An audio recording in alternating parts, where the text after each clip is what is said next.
Parametric Equations, Part 1, An Introduction to Parametrics.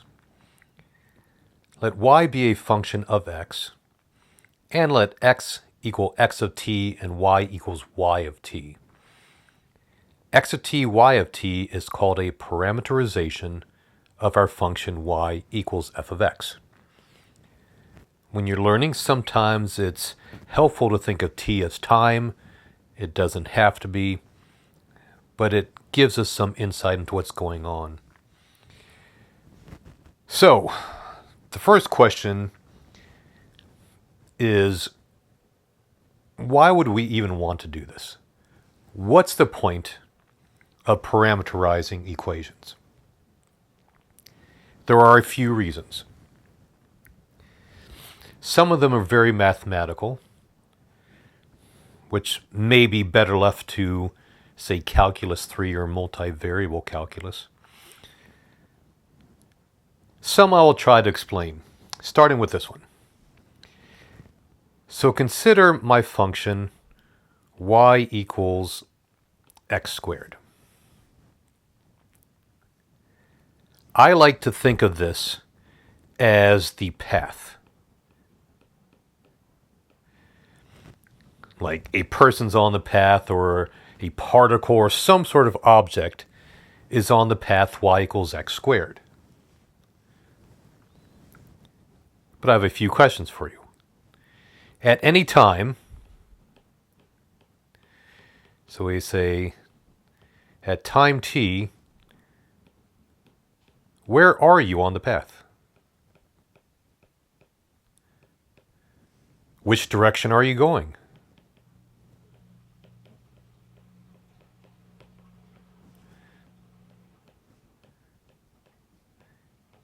And how fast are you going in that direction?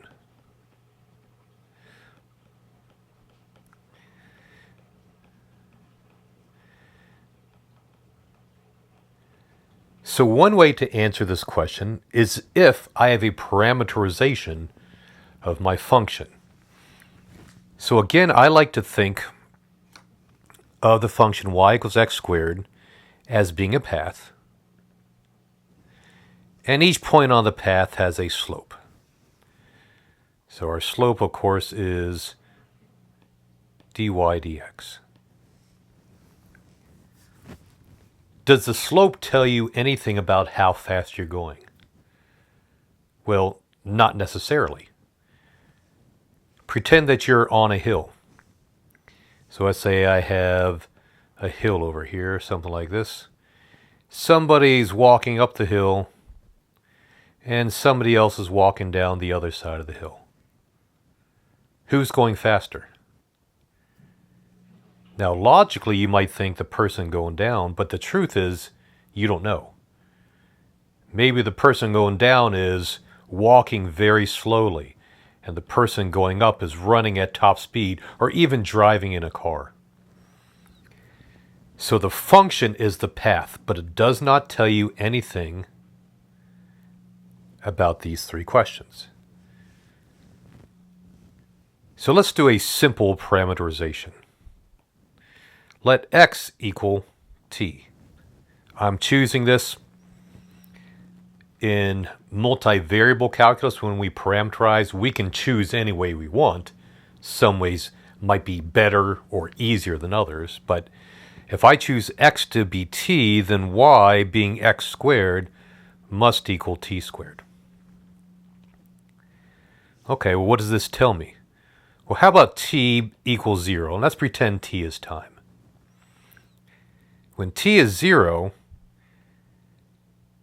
the object, or whatever on the path, is at the point x equals 0, y equals 0. Okay, so I know where I am when I start, if you would. And then at the point t equals 1, the object is at the point x equals t and y equals t squared. Okay, so I'm now at the point 1, 1. So already I know which direction I'm moving and where I am at any time. And one more at t equals 2. the object is at x equals t, y equals t squared.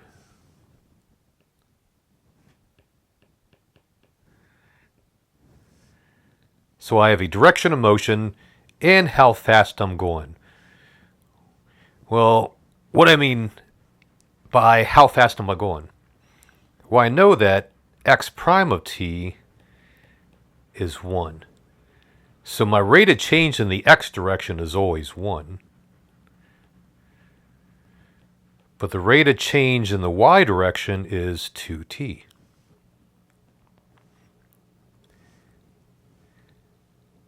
So kind of a side note, this is really a later video, but I want to introduce it here. Let's look at the point when t equals 2. The slope is 2x, right? So the slope is dy dx, which is 2x, which equals 4 because at t equals 2, x is 2.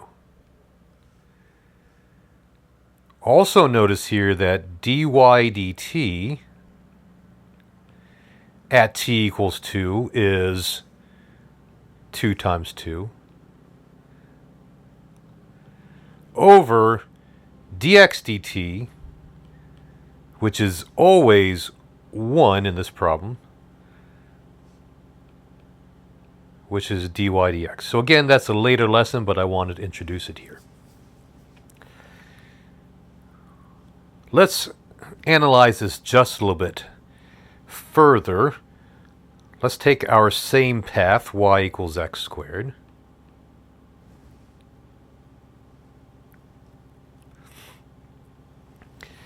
But let's do a different parameterization.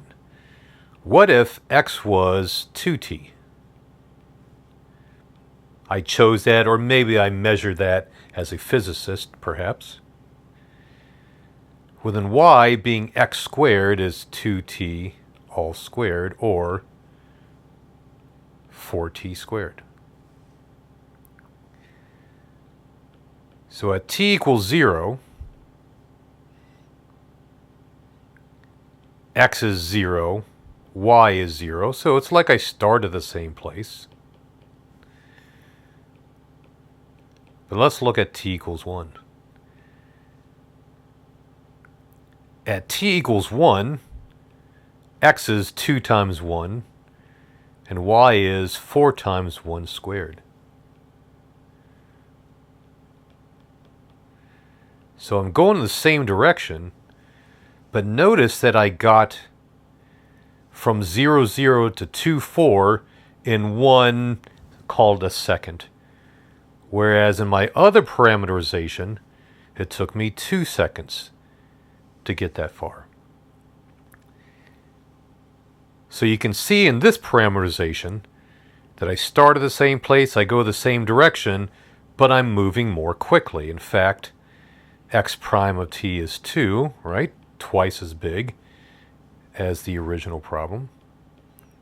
Y prime of t is 8t, which is, again, oh, look at this. This one is 4 times as fast as my original one, wasn't it? So we'll talk about speed later on, but for now, I'm definitely moving more quickly, but in the same direction. Very briefly, what if I did one other parameterization? Let x equal 1 minus t, and then y would be x squared, or 1 minus t squared. Where do I start? Which direction am I going? So if I say I start at 0, notice that I start at the point 1, 1. So for this example,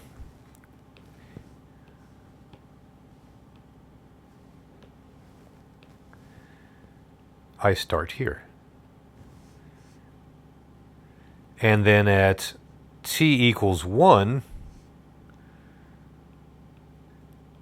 we're at the point 0, 0. So I have a different starting place and a different direction of motion. On your own, if you would like to, go in and find x prime of t and y prime of t, but I'll hit that in later videos. I want to talk about one other application. This is a bit more of a mathematical or conceptual application, but also practical if you think about it. Consider the graph of the unit circle, x squared plus y squared equals 1. Is this a function? Well, some people say it fails the vertical line test, so it's not a function. Or other people say for every x input, except for a couple, there's more than one y output. So it can't be a function. But functions, especially invertible functions, are very important for practical reasons. Here's one. Your cell phone uses a function to change your voice into numbers. Your friend's cell phone uses a function, in fact, the inverse of the function, to change those numbers back into your voice. It's a pretty important thing. Also, sound and light are sines and cosines, which are based on the unit circle. So is there any way to make this a function? And there is. If I let x equal cosine of t and y equal sine of t, you'll see it's one of the more important parameterizations, especially for circles. I know that cosine squared plus sine squared equals 1, so that goes back to x squared plus y squared equals 1. So I know that these are equivalent. But I also know that while this might not be a function in that form, this is a function. To check it out, choose any t that you want and plug it in. Does that one t give you a unique output? And the answer is yes. Each t that I plug in gives me a unique output. It does not give me two different values for x and two different values for y, but only one for each.